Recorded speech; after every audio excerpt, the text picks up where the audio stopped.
After 2.5 years that felt twice as long as they actually were, Apple finally updated its entry-level AirPods.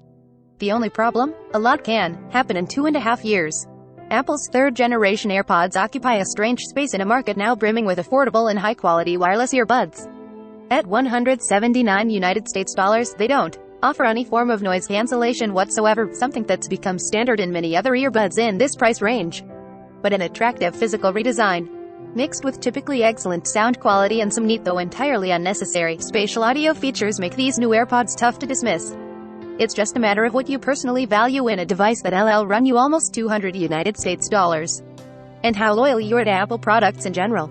Semi-Pro, big sound, little stems. There may be more important functional upgrades to the new AirPods, but the new look is crucial because it allows for a certain level of public subterfuge. Apple basically designed these new buds so you can fool strangers on the street into thinking you own the $250 United States dollars AirPods Pro when you don't. These third-gen AirPods have been reshaped to heavily resemble their noise-canceling cousin.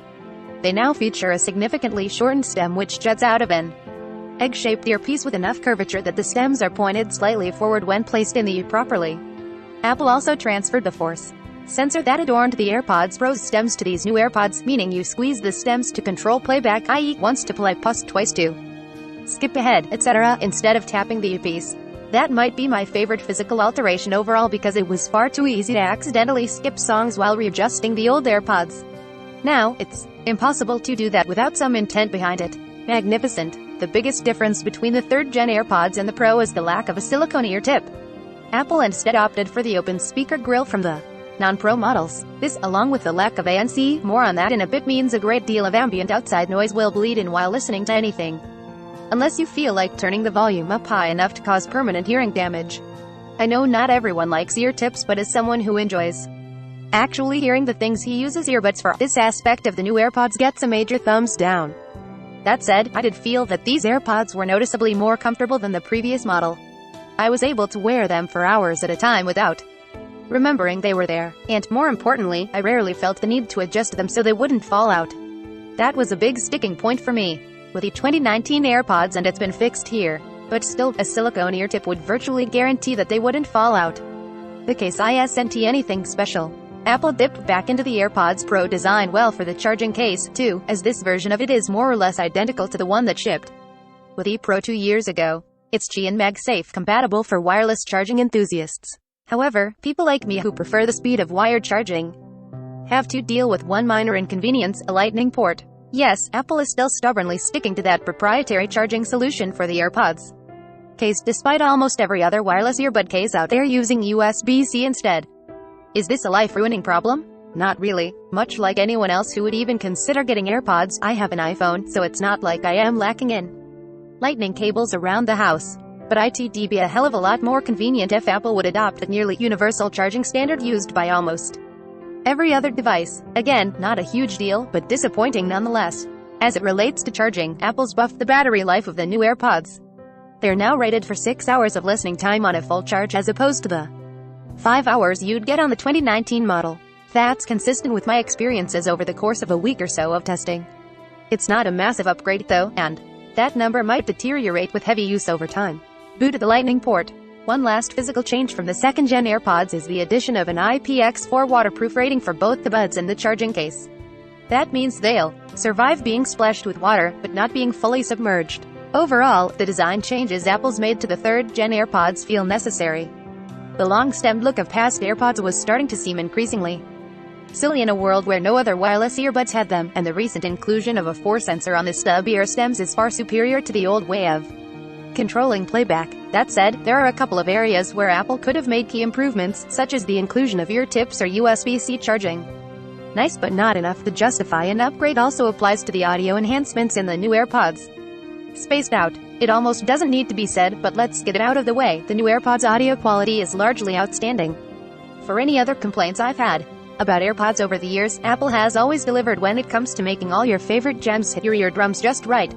Both loud and quiet elements of any audio mix are well represented here, with an undeniable richness to the audio that still, all these years later, is surprising to hear out of something so small. Everything is ultra-crisp, stereo effects work flawlessly, and while the bass could occasionally thump a little harder for my taste, it's not subtle enough to neuter any bass-heavy song.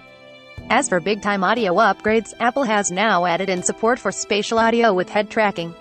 Simply put, that fancy tech wizardry is meant to immerse you in a song, be making you feel like it's being played all around you. Apple's been toying with spatial audio for months now with Dolby Atmos on its Apple Music streaming platform. My thoughts on it are the same now as they were at launch. It really enhances some songs and really doesn't enhance others, with the difference coming down to how each song is mixed. Those little speakers can really pack a punch. Head tracking is new to iOS 15, and the 3rd Gen AirPods do a nice job of showcasing a feature that's more neat than necessary. When enabled, the gyroscopes in the AirPods will communicate your head's positioning and use that to create the illusion that a song exists at a fixed point in space when you move around. Turn to the right, and suddenly the song is heavily favoring the left earbud, and so on. It's smart enough to recenter the audio after a few seconds if you're walking around with head tracking enabled, but while sitting still, the effect will remain until you move once again. This is a fun trick that can make a song you've heard a million times just a tiny bit more entertaining. Outkast's boisterous masterpiece Stankonia celebrated its 21st birthday over Halloween weekend, and it just so happens to support spatial audio on Apple Music. Huge bombastic tracks like Gasoline Dreams in B.O.B. take on an engrossing new dimension with spatial audio enabled, almost like you're drowning in them. With head tracking added in, I constantly found myself craning my neck around just to see what would happen. Celine Dion's It's All Coming Back to Me Now is another spatially enhanced track on Apple Music that I recommend trying out. It's an excessively melodramatic song that explodes in the last couple of minutes, and spatial audio is very kind to it. You can toggle spatial audio on or off, as well as choose between fixed and head tracking modes in the control center. Now for the bad part: if you don't subscribe to Apple Music, spatial audio is basically worthless at the moment. You can enable the option in the iPhone's control center to sort of spatialize all audio sources, but the difference between something that was specially mixed for Dolby Atmos and something that wasn't is massive. Gasoline Dreams sounds enormous and rowdy in Apple Music, and significantly less so in Spotify.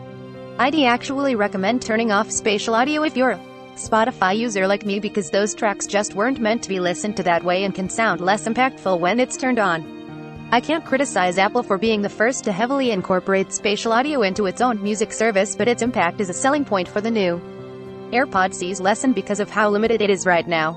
The AirPods Pro and Max also support all of the above spatial audio tricks, so folks who own either of those devices will be just fine without the new AirPods. In fact, they'll be better off than anyone who buys these AirPods, because those devices have ANC. By the way, it's also worth noting that you can technically use these AirPods with an Android phone like with any Bluetooth earbuds, but there's no real reason to do that. You'll lose out on Apple's instant out-of-the-box pairing and iOS-exclusive features like spatial audio with head tracking. Noyes uncancelled. I am going to get on my little soapbox for a minute here, and there's nothing you can do to stop me. Noise cancellation is one of the greatest inventions of the 21st century. When I listen to music or podcasts, I want to hear only music or podcasts. I don't want to hear a conversation happening 6 feet away, or the din of construction, or an approaching subway train. And if you do have a need to let the outside world in, any good pair of earbuds or headphones should let you temporarily disable ANC for those situations anyway. Of course, Apple is certainly not obligated to include ANC on every pair of earbuds it produces, but the total lack of any noise reduction in the new AirPods is the most disappointing thing about them by a mile. I live in Brooklyn, a place where noise is always just happening everywhere you go. There's the above-ground train near my apartment, the guys jackhammering outside my window, and even impromptu weekend block parties to contend with. While there's a certain charm to all of that, I chose to live here, after all. Sometimes I want to ignore it, and the new AirPods won't let me. Handsome AirPods. To drown out that aforementioned jackhammering and focus on writing this review, I've had to turn the AirPods volume up so high that it's probably doing damage to my eardrums. Even then, there's nothing to stop the outside noise from bleeding into my ear canal. The AirPods have no physical seal, nor software-based noise reduction, nothing whatsoever. For reference, here are some other recent wireless earbuds that cost less than the new AirPods while also offering good ANC. Obviously, none of those competitors play as nicely with Apple's spatial audio tech as the AirPods do, and I'd argue Apple's option has the best sound quality of the bunch. But what's the point of music sounding great if you can barely hear it? With all of this in mind, I'd have a tough time recommending these AirPods to folks who need to tune out exterior distractions to get anything done. If you work from home full-time in your home environment isn't a noise factory, go for it. If not, well, there are cheaper alternatives with acceptable ANC. Slightly too little, too late. The 3rd generation AirPods are, by any reasonable metric, the best entry-level AirPods yet. They look much less goofy in the ear thanks to a shorter stem, and the 4 sensor provides more precise playback controls than the old tapping mechanism. From before, audio quality has never been an issue for AirPods, and that's still true here. Songs come through with a richness and depth that's enhanced by the all too limited spatial audio features. You're better off paying more for the AirPods Pro.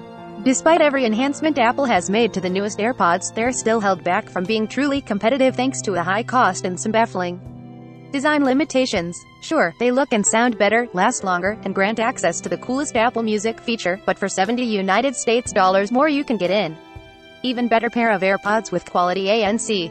And for anywhere from $20 United States dollars to $70 United States dollars less, you can get third-party options with the same thing. There's simply little reason to upgrade from the second-gen AirPods to the new model unless you've worn out the old ones so much that the sound quality is so poor the battery doesn't last very long. Apple could have made these new AirPods more competitive in the earbuds marketplace it basically created by adding some form of noise reduction and perhaps dropping the price of the Pro models. But it didn't. As it stands, Apple's third-gen AirPods are very good for what they offer, but that offer is sadly out of step with the present competition. Explore related content.